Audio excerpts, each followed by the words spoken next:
Welcome to our channel. This is Nick and Matt Hello, Matt. from Jurassic Vans. We're making it. We've got a new setup. We've got a new setup, new microphone. So we're very conscious about making a lot of noise.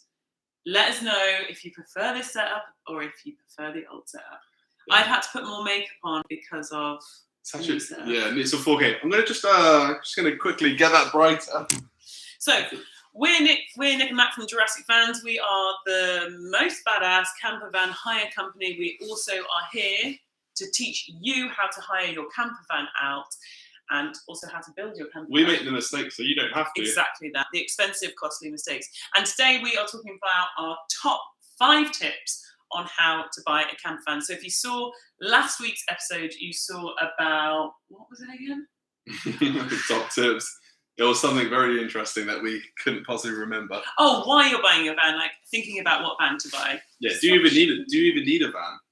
So what we're going to talk about today is how, why, where to buy a van from, and top tips on basically getting the best price as well. Yeah, going confident, going strong. Don't let the seller try and bully you around. Yeah. Just sort of act like you know what you know. So we're going to go through it. Where should you buy your van from? Anywhere. Internet, online. Go look around. Go to shop around. So there's a few main places that we go to. We go to auctions. You can have auctions, private sale, Facebook groups, or traders.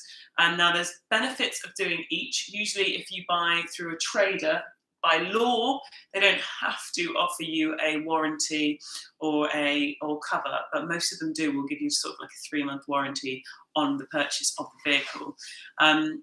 Joining Facebook groups of the vehicle, once you decide on the vehicle you want, join a Facebook group of that vehicle type, put on there who's selling. I've got this. This is my budget. Private sale, you usually probably get a better price and you'll know a genuine history of the vehicle. So we bought our last van privately. But prior to that, we bought our vans via auctions and from traders. Yeah, because a lot of commercial vans they don't have to give you the service history either. So anything could have happened. And typically we'd actually advise avoiding parcel delivery vans because they've been started up cold and they do these little quick journeys between houses. The guy thinks he's a race car. You've seen them. What's the Amazon Prime. Amazon Prime, UPS. EPS, DPD. You might not know they're a parcel van, but like they've always had their decals removed. But they will be the worst, where they've just engines have been at full revs from cold, start and stopping.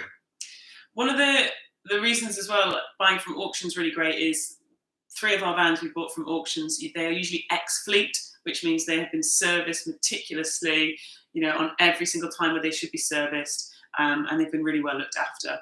Now we buy a lot of our vans blind, i.e. we don't personally go and see them. So one of our other top tips is my thing. Yeah. With Click Mechanic. Yeah. Click Mechanic. Spend the money. I've made huge mistakes. My old Ford Transit Connect, rest in peace, Rex. Bought it. The guy seemed very genuine on Facebook. Did some light checks myself. Next MOT came around, had to scrap the van, lost £3,000. It is worth spending £200, or is it £220? Click Mechanic, RAC, AA, they do little van checks, they know more than you, and they'll do around. You don't have to spend any time, just spend the money. It will save you a lot of grief and a lot of time in the future. We get that done now all the time. Yeah, they are the professionals. If you go for their top level service as well, which we thoroughly recommend, is they will take photos. They will do a 219-point check on the vehicle. They will drive the vehicle and they will give you a call. And on that call, you can go through with them. Would you buy this vehicle? Is it a good vehicle? It's very personal. It's not like a robotic system. Because they're all mechanics. They won't be able to advise you if the price is good. That's on you to do the research. And that's another thing that we recommend doing. Do the research. They'll come back with all the fault codes, everything which is wrong. And then you can go and show. As long as if you know that you want that vehicle, if you know that you're happy to drive that vehicle and it's the right size, and it drives the way you want it, you don't really need to go see the vehicle. As long as that guy goes, yeah, absolutely fine, or no, something needs mending, you can look at that nearest garage, get it priced, and use that as your arsenal to reduce the price on the van sale. Just while we're live as well, anyone that's joining us live, please ask questions. We will answer them throughout the show. We have got a few questions that we're going to answer at the end. Another reason why it's brilliant to buy, and this is specifically for buying from a tradesperson, an authorised dealer is there's a Consumer Rights Act 2015, which we just learned about. I love all of this sort of paperwork stuff. Knowledge makes you stronger. So the benefit of, now people think we're a bit crazy buying our vans blind, as in we don't see them. We get a trusted mechanic, we get Click Mechanic, link is in the description for them, to go and check out our vehicle, then send us a report back. Why do we do that? Well, one reason is we're not professionals. Second reason is we get a report breakdown of exactly anything that's wrong with the vehicle, and it actually saved £1,000 on the van that we just bought. Oh yeah. Squeaky turbo. So the guide said, I'm not taking anything less than £8,000. We went back with him and said, look, these things are here. They're going to cost about £1,500. He dropped his price to £7,000. Yeah, easy.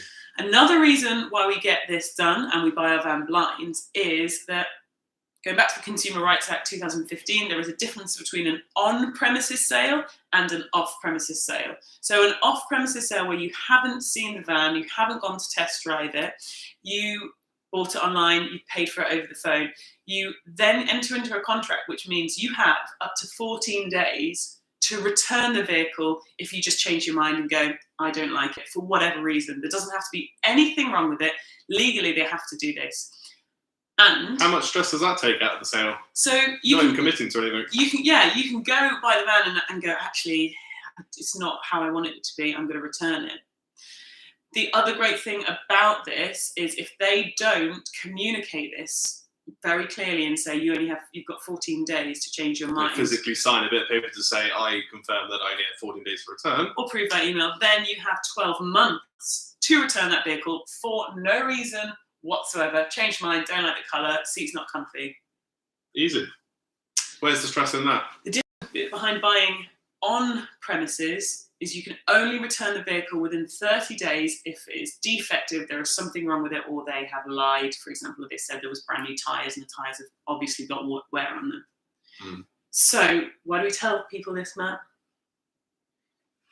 Give them confidence. That's the one, confidence. To give you guys confidence to buy a vehicle, know you're right, know that if you change your mind after 14 days, you can take it back.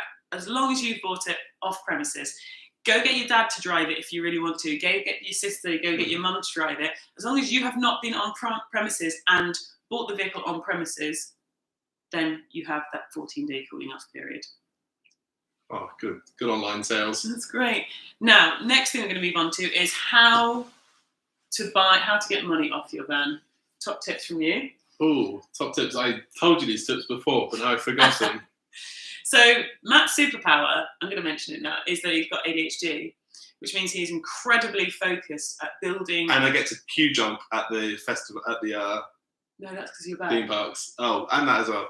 Anyway, he's incredibly focused on a task, and he's brilliant at it. Sometimes he forgets, which is why I'm leading this. Yeah. So top tips for getting money off. You've decided the vehicle. Go in with confidence. Know that you want to buy the vehicle, because if you're buying it off a private person, off a trader, you are using their time and they will have other people booked in, whether they're lying, whether they're telling the truth about it. Go in knowing that you're going to buy that vehicle. If you've done all your checks, the person's already had liaison with the van checker, like Click Mechanic or RAC, so they know that you know what you're doing. They're going to get things back, get the report back. You can say what's wrong. You can compare your prices. Only go to the vehicle when you're 99% sure you're going to buy it. If you get there and you realise, actually, I don't have the funds, this is a bad idea, actually, I don't want a van, then that you just need to go into confidence and know the seller. The seller will read that off you. If you're umming and erring and tell them to get back with you, they don't want their time wasted, and they'll just go to the next person. Even if the next person probably spends £500 less and they're trying to get rid of it, they'll take the easy option out. Because if you're going for a dealer, they probably make at least 10 to 15 sales a month. So they just want to get it done. Never feel pressured into a sale, though. Absolutely. If someone's pressuring you, it's for the wrong reasons. That's for sure. When you're going there as well, do your research to check whether it's well priced. So the Click Mechanic that we suggested, they can tell you if the vehicle is mechanically sound and what is wrong with it. But it's up to you to start becoming an expert in that specific vehicle. Is that a good price? And I know Facebook has some tools for it. Auto Trader has some tools to show you if it's good banding. Even eBay, actually. Oh, does it? Yeah, price range, little thing if you're paying low or high for a product. It only works if the person's added it as a already categorized category. Right. It auto-fills it, so it's not always there, but it can work. So, yeah, do your research to know whether it's a good price. And also what you can do at that point is you can take your research, print it off, or have lots of screenshots of vehicles or links to show the dealer to say, look, this is a price. I know you want £12,000, but this is highly priced compared to other vehicles. Other vehicles are maxing at £11,000. I'm prepared to give you £11,200. Don't say anything. Don't fill that awkward silence. Be confident with your price. Yeah. Last person to talk losers, basically. Well, first person to talk wins. First losers. That's the one. First person to talk losers. Just like give them the offer. Let it be silent. Just like in what's that film? Wolf of Wall Street. Yeah, that's the one. Always remember as well. Don't be too keen. Don't be like, oh my god, this is my favourite van. I love it so much. Yeah, don't tell them that you've been looking at it for ages. Don't be excited. Give you a price that you're happy to pay. Be dead inside. Give them a price that you're happy to pay. Let them talk. But also try and be their friend as well. Hang them down that way. Yeah. What you can also ask for, if it really feels like you've got a good price and they're not going to move on their price for whatever reason, if it's a dealer, you can always ask them for, look, I see you do a 3 months warranty. Can you extend it? I'd like it extended to 6 months. And try and use language which is more assertive, like, I'd like you to extend it, not please can you, because it's much easier to say no to that. Yeah, absolutely. When to buy? When would you say is the best time to buy a van? When you want a van. Well, yeah. I mean, like in the year. Yeah, well, it's in the summertime, isn't it? If you're going to be a camper van, then I think it'll be in the summer. But as a general van, people might actually be selling it because people always need vans, like builders, anyone transporting stuff. I would say always buy a van in the winter. Never, unless you're absolutely desperate to go away on a particular trip or you've got family and you want to go away, always buy a van in winter time. Especially this time, or in January, February, where people are a bit maybe like, trying to get rid of a few things and in the season. Yeah, exactly. So I would say that. We've got some. Oh yeah, you can also ask the dealer, or if it's a private seller, to say, I really want to buy it, but you need to put a new set of tyres on. You need to put seat covers. You need to give me a full tank of fuel. Go in with all of these things. You're probably not going to get all of them, but if you go in seriously and say, look, I know you want £12,000. I'm prepared to give you £11,200. Make it sweet for us. But I want a full tank of fuel. I want an air freshener. I want a new set of tyres because these ones look bad. Yeah. I want all-terrain tyres. I know they cost $600. Put them on there. Sort me out. If you go with that confidence that you want to make that deal today, they will make it happen for you. Absolutely. We're going to go on to and one of my most important top tips. The link is in the description for this. If you are buying a second-hand vehicle, always get AA cover. Don't get RAC cover. I know a lot of you have probably got cover with your bank account, like vehicle breakdown cover with your bank account. Follow these steps and get this breakdown cover. Why? Because I've made this mistake before.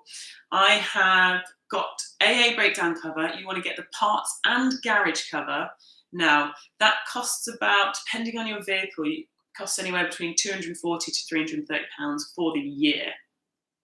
Now, what you do is you go via Top Cashback. The link is in the description. You get a cheeky little bonus for joining. And you will save £160 on that price. So instead of it costing you, I just ran the figures for our latest van, instead of it costing you £330 for one vehicle, you only pay £170, which is £14 a month or £3.29. Now, why get the highest level cover? Well, it gives you at-home breakdown, on-the-road breakdown, forward travel. So if your van breaks down, they will pay, and you're driving home for Christmas, they will give you a hire car, they will pay for a train ticket. They will reimburse you for your journey. But the most important thing is parts and garage. They will cover you 5 times in 1 year for £500 worth of repair. If they cannot fix your vehicle on the side of the road, they will tow you to a garage and they will pay £500 towards anything to be repaired. Do you know what costs £500? I do. Well, do you know what costs specifically on vans £500? A lot of things. Glow plugs. Now, I'm glad you raised glow plugs because I had a long wheelbase Volkswagen. Caddy, that's the one. 1.6 engine. It only has 4 injectors in it. In 11 months, 5 injectors went. Yeah. They're £500 each. That's £2,500 worth of repairing of the engine or the injectors, whatever. Yeah. That cost me £14. And they're only like this big. Very little things. And those are injectors, by the way. I'm talking about Otto's glow plugs. Oh, glow plugs. If they haven't been changed, they will be changed. A little bit of science for you. The engine block is normally steel or cast steel, and the glow plugs are normally got aluminium housing. Now, galvanic corrosion will mean those two will seize together.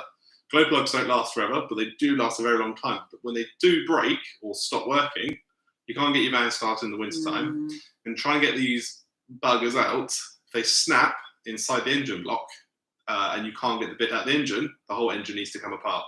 Old vehicles, I've just had mine done on Otto's, £560 to change all 4. They had it for about 2 days, because when you try and screw it out, you can just mess up the thread, everything can go wrong, they are the worst. So top tip as well, get that, and then when they do go... They will only cover you when it's broken down on the side of the road, just to reiterate, and they can't fix it at the side of the road. Yes. I don't care if you have breakdown cover with your bank, I can't emphasise this enough, because you want to get the top level cover. You don't know this van. Like, people, they might have said, "Oh yeah, I've just driven it as a vehicle." And they might have cleared the fault codes before the click mechanic arrived as well. So then the fault codes aren't there, and then 20 miles down the road, all the faults come back in. Too late. And buy it as soon as you bought the vehicle, because the other thing to this policy is they will only cover you for vehicle parts and garage cover, which is £500 worth, 5 times a year, after you've owned the vehicle for 14 days, because they don't want you to basically insure a crap vehicle, if you can kind of understand. Now, we've had a few questions. I'm just going to move over to our Instagram questions we had. We get the first to answer the question on mileage. What is the maximum mileage you should buy? Ooh, we've never gone anything over 100,000 for a van. But bear in mind, vans are designed to do a lot more mileage than cars. Their prime thing is to just move stuff from one place to another. It's not like going to the shops, going to the park. So the engines are big, more miles. If the previous owner has just been racing around, like delivery drivers, the engine will be heavily worn. There's bits of it. If it's been serviced, that kind of helps. But at the end of the day, in my opinion, is rust. As soon as you start getting rust, then that's every MOT. Not every MOT, but rust will exponentially start getting worse, because when you weld the rust, that weld section will then start to rust out as well. So there's always that little tiny gap between it, and that's where moisture eats its way out. Bodywork is good. Use that over mileage. But if it's done almost 1 million miles, if it's done like 500,000 miles, and the engine does sound pretty worn, then you can start to expect more failures to sort of start occurring, where little bits of electronics start to go here and there. But for me, if there's no rust on the bodywork, especially in the wheel arches, and the engine sounds fine, especially if it's a diesel, and there's no fault codes, then it's pretty safe bets. But so mileage, I think, is a bit of a common myth from my understanding. When I used to buy vehicles, of actually you should never buy a vehicle that's over 100,000 miles. They're built to last. We've got vehicles that we bought at 72,000, 65,000, and 130,000, because we buy Mercedes Sprinters or Crafters. They are. What's Spike on now? 130. Spike's on about 100,000. Oh, are you sure? Meg's on 120 then. Yeah. It's a big 126,000. It's had renters non-stop, but where we serviced it, as per the manufacturer's recommendations, sounds fine. It was as day one. It feels fresh. With the gear stick sort of greased a little bit, but apart from that, it literally feels the day we bought it. It's all about servicing. Get the services in, get the oil changed, get checks done. Don't let things break. And MOT is not a service. MOT is not a service. MOT is to check whether it's legal. A service, make sure that everything is good. Changes everything you need to. Another question we've had is automatic or manual? Manual. Tough one. From my understanding, when an automatic transmission goes, it's cheaper to buy a new van. That's always been told. Just because the intricacies of the automatic gearbox, where you've got planetary gears or whatnot, it's a nightmare. But they are designed to last longer. Like the clutch inside them is designed to last longer than a manual clutch because that's how the gearbox works. Personally, I go for a manual. It's when automatic goes wrong. I've never heard good things. I've never heard of any van, small, like a Caddy, medium like a T5, or large like a Sprinter or a Crafter, that has a good automatic gearbox. And I've heard especially really bad things about Volkswagen Transporters T5s automatic gearbox is terrible.